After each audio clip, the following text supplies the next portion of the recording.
नमस्कार दोस्तों, स्वागत है आप सभी का। आज इस वीडियो में हम देखेंगे कि पूसा 44 क्या है। हाल ही में पंजाब के मुख्यमंत्री भगवंत मान जी ने ये डिक्लेयर किया कि स्टेट में, पंजाब में पूसा 44 जो कि एक पैडी वैरायटी है, उसकी कल्टीवेशन को अगले साल से बैन कर दिया जाएगा। तो अब सवाल है कि ऐसा क्या हो गया कि पूसा 44 को पंजाब बैन करना चाहता है। पूसा 44 को कब बनाया गया था, किसके द्वारा बनाया गया था और क्या कारण है कि बहुत ही कम समय में पंजाब के किसानों के बीच में ये पैडी की वैरायटी काफ़ी फेमस हो गई। सारी चीज़ों को विस्तार से इस वीडियो में कवर करने वाले हैं। वीडियो को अंत तक देखिएगा। चैनल पर नए हो तो सब्सक्राइब अवश्य करिएगा। Politics, economy, GK, geography, science, technology की तमाम वीडियोस को देखने के लिए एक बार हमारी प्लेलिस्ट को जरूर चेक करिएगा। चलिए शुरुआत करते हैं। देखिए, पूसा 44 एक पैडी वैरायटी है जिसको ICAR, जिसकी फुल फॉर्म है Indian council of agriculture research, इसने बनाया था 1993 में। 2010 आते आते पंजाब के किसानों के बीच में ये पैडी वैरायटी काफ़ी पॉपुलर हो गई। इसका अंदाज़ा आप इस बात से लगा सकते हैं कि 2010 आते आते पूरे पंजाब का 70 to 80% जो पैडी कल्टीवेशन थी वो पूसा 44 थी। अब इसके पीछे का सबसे बड़ा कारण क्या था? इसके पीछे का सबसे बड़ा कारण इसकी ईल्ड थी। पर एकड़ 34 to 40 क्विंटल्स यानी 85 to 100 मन, 85 से 100 मन ईल्ड ये देती है। 34 to 40 क्विंटल्स ईल्ड पर एकड़ इस वैरायटी से मिलती है। जबकि अगर बाकी वैरायटीज़ की बात की जाए तो पर एकड़ उनकी ईल्ड होती है 28 to 30 क्विंटल्स। तो कहाँ 28 to 30 क्विंटल्स और कहाँ पे 34 to 40 क्विंटल्स, बहुत ज़्यादा फ़र्क है ईल्ड में। ये सबसे बड़ा कारण था कि धीरे धीरे पंजाब के किसानों में ये काफ़ी फेमस होती गई। मगर अब सवाल यहाँ पे ये है कि अगर ये इतनी ज़्यादा ईल्ड दे रही है तो पंजाब की गवर्नमेंट इसे बैन क्यों करना चाहती है? इससे रिलेटेड कंसर्न्स क्या हैं? देखिए, सबसे पहली बात है लॉन्ग ड्यूरेशन वैरायटी। ये जो पूसा 44 पैडी वैरायटी है ये काफ़ी लॉन्ग ड्यूरेशन वैरायटी है। इसको पूरा मैच्योर होने के लिए 160 दिन लगते हैं। तो ये 35 से 40 दिन ज़्यादा लेती है बाकी वैरायटीज़ के कंपैरिजन में। अब क्योंकि ये 35 से 40 दिन ज़्यादा लेती है, इसलिए यहाँ पे 5 से 6 एक्स्ट्रा साइकिल्स लगती हैं इरिगेशन की। अब यहाँ पे ज़्यादा इरिगेशन लगेगी यानी कि यहाँ पे ज़्यादा पानी लगेगा। पंजाब इस समय सीवर ग्राउंड वाटर डिप्लीशन को फेस कर रहा है। पंजाब का जो ग्राउंड वाटर टेबल है वो काफ़ी कम होता जा रहा है। तो एक पॉइंट यहाँ पे ये आता है। दूसरा पॉइंट यहाँ पे ये है कि हमारे पास short duration paddy varieties available हैं, यानी वैसी पैडी वैरायटीज़ जो काफ़ी कम समय में मैच्योर हो जाती हैं अगर हम पूसा 44 पैडी वैरायटी के साथ उनका कंपैरिजन करें तो क्योंकि पंजाब में सीवर ग्राउंड वाटर डिप्लीशन है और यहाँ पे ज़्यादा वाटर इरिगेशन की ज़रूरत है, और दूसरा कि हमारे पास already short duration paddy variety available हैं। तो इसलिए पंजाब की गवर्नमेंट इस पूसा 44 वैरायटी को बैन करके एक महीना जो है इरिगेशन वाटर का उसे बचाना चाहती है और उस वाटर को कंजर्व करना चाहती है।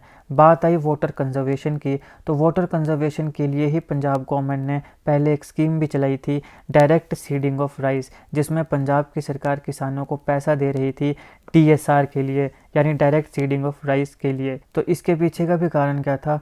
वाटर कंजर्वेशन था। इसको मैंने अलग वीडियो में अच्छे से कवर किया है, अगर आप चाहें तो देख सकते हैं। इसका लिंक मैं आपको डिस्क्रिप्शन बॉक्स में दे दूंगा, जरूर देखिएगा। काफ़ी इंपॉर्टेंट स्कीम है, इससे रिलेटेड काफ़ी क्वेश्चंस भी बने हैं। Direct seeding of rice, Punjab की सरकार किसानों को पैसे दे रही है DSR के लिए, यानी डायरेक्ट सीडिंग ऑफ राइस के लिए।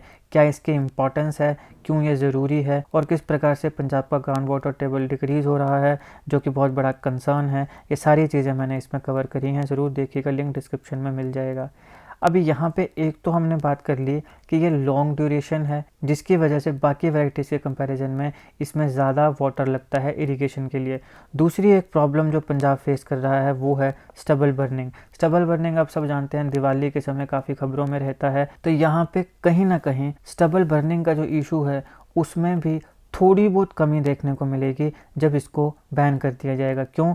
क्योंकि ये बाकी वैरायटीज़ के कंपैरिजन में 2% ज़्यादा स्टबल जो है उसे जनरेट करता है। अब यहाँ देखने को लग सकता है कि ये सिर्फ 2% की ही तो बात हो रही है, मगर जितने बड़े एरिया में कल्टीवेशन की जाती है पूसा 444 की, उस हिसाब से ये काफ़ी ज़्यादा परसेंटेज बन जाता है। तो ऐसा नहीं है कि स्टबल बर्निंग कोई बहुत ही ज़्यादा कम हो जाएगी, मगर थोड़ा बहुत डिक्रीज़ यहाँ पे देखने को मिलेगा जब पूसा 44 वैरायटी को बैन कर दिया जाएगा। ये भी एक कारण है कि क्यों इसको बैन किया जा रहा है। तो एक तो वाटर कंजर्वेशन है और दूसरा स्टबल बर्निंग के इशू को थोड़ा बहुत डिक्रीज़ करने की बात यहाँ पे हुई है। अब यहाँ बात आई दिवाली की और स्टबल बर्निंग की, तो दिवाली और स्टबल बर्निंग के साथ साथ एक चीज़ जो काफ़ी खबरों में रहती है वो होते हैं ग्रीन क्रैकर्स। तो ग्रीन क्रैकर्स क्या होते हैं, CSIR नीरी के द्वारा इनकी क्या एक्चुअल डेफिनेशन है, फिर इनकी 3 इंपॉर्टेंट कैटेगरीज होती हैं, स्वास, स्टार और सफल, ये तीनों क्या होती हैं, इन सारी चीज़ों को मैंने इस वीडियो में अच्छे से कवर किया है।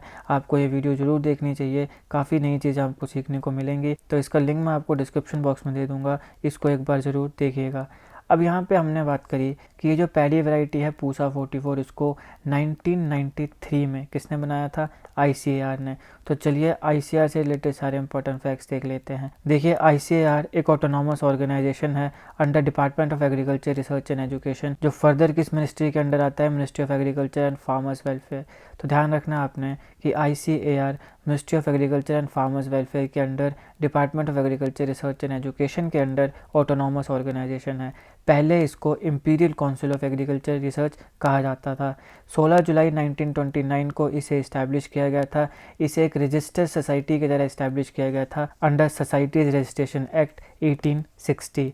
ये एक एपेक्स बॉडी है कोऑर्डिनेट करने के लिए, गाइड करने के लिए और रिसर्च और एजुकेशन को मैनेज करने के लिए। किससे रिलेटेड, एग्रीकल्चर से रिलेटेड पूरे के पूरे भारत में। यहाँ पे एग्रीकल्चर के साथ साथ एनिमल साइंसेज, हॉर्टिकल्चर और फिशरीज़ भी आ जाएगा। ICAR का पूरे के पूरे भारत में 113 इंस्टीट्यूट्स हैं, 71 एग्रीकल्चर यूनिवर्सिटीज़ हैं और इसी की वजह से ये पूरी दुनिया में one of the largest national agriculture system बनता है। इसका हेडक्वार्टर ध्यान रखिएगा न्यू दिल्ली में है। अब यहाँ कौन सी स्टेट पूसा 44 पैडी वैरायटी को बैन करने की बात कर रही है, पंजाब। तो चलिए पंजाब से रिलेटेड जितने भी इंपॉर्टेंट फैक्ट्स हैं उनको देख लेते हैं। इसकी कैपिटल है चंडीगढ़, हरियाणा की भी कैपिटल चंडीगढ़ है। ये 2 स्टेट्स की कैपिटल एक ही है, दैट इज़ चंडीगढ़। तो पंजाब की स्टेट कैपिटल कौन सी है, चंडीगढ़। पंजाब को लैंड ऑफ 5 रिवर्स भी कहा जाता है। टोटल एरिया पंजाब का है 50,362 स्क्वायर किलोमीटर। पंजाब की टोटल पॉपुलेशन 2011 के सेंसस के मुताबिक है 2,70,04,236। पंजाब में डेंसिटी 550 स्क्वायर किलोमीटर है। लिटरेसी रेट 76.68% है। लोहड़ी, बैसाखी, गुरुपुरब ये मेन फेस्टिवल हैं पंजाब के। भांगड़ा मेन डांस है पंजाब का। पंजाबी ऑफिशियल लैंग्वेज है पंजाब की। पंजाब का स्टेट एनिमल है ब्लैक बक, यहाँ आप देख सकते हैं। बर्ड की बात करें तो वो है बाज। फ्लावर की बात करें तो ग्लैडियोलस। ट्री की बात करें तो वो है शीशम। अब पंजाब हमारा एग्रीकल्चर लैंड है। पंजाब ने इस देश को काफ़ी फ्रीडम फाइटर्स दिए हैं। काफ़ी पंजाब के भाई बहन आपको हमारे आर्मी में, नेवी में, एयरफोर्स में देखने को मिल जाएंगे। मगर पंजाब के ऊपर एक धब्बा भी है, दैट इज़ खालिस्तान। 70 और 80 के दशक में खालिस्तान ने काफ़ी इनोसेंट लोगों को पंजाब में मारा। खालिस्तान के नाम पे यहाँ पर हिंदू मारे गए, यहाँ पे उदासी मारे गए, नामधारी मारे गए। इवेंचुअली यहाँ ऑपरेशन ब्लू स्टार होता है। उसके बाद उसका बदला लेने के लिए यहाँ पे हमारी प्रधानमंत्री श्री इंदिरा गांधी मारी गई। खालिस्तान की वजह से हमने अपने एक प्रधानमंत्री भी खोई है।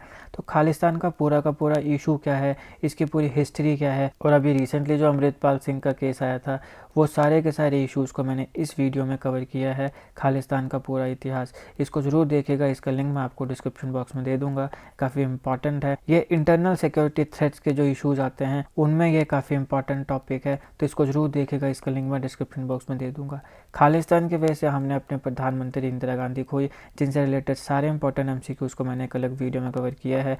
यहाँ पे इनसे लाइफ से रिलेटेड और जितने भी इंपॉर्टेंट क्वेश्चंस आपके एग्जामिनेशन के लिए ज़रूरी हैं वो सारे के सारे मैंने कवर किए हैं। अच्छे से मैंने उनको एक्सप्लेन किया है, इसे भी ज़रूर देखिएगा। इसका लिंक भी मैं डिस्क्रिप्शन बॉक्स में दे दूँगा। अब पंजाब में इलेक्शंस के समय एक इशू काफ़ी खबरों में रहता है, दैट इज़ बंदी सिंह। तो बंदी सिंह कौन होते हैं, क्यों पंजाब के कुछ लोग बीच बीच में प्रोटेस्ट करते रहते हैं इनके रिलीज़ के लिए, ये पूरा का पूरा इशू क्या है, इसको भी मैंने अच्छे से कवर किया है, इसको ज़रूर देखिएगा। और एक आता है SYL कैनाल का इशू। ये सिद्धू मूसेवाला की फ़ोटो यहाँ पे मैंने इसलिए लगाई है क्योंकि इसने एक SYL कैनाल के ऊपर गाना बनाया था।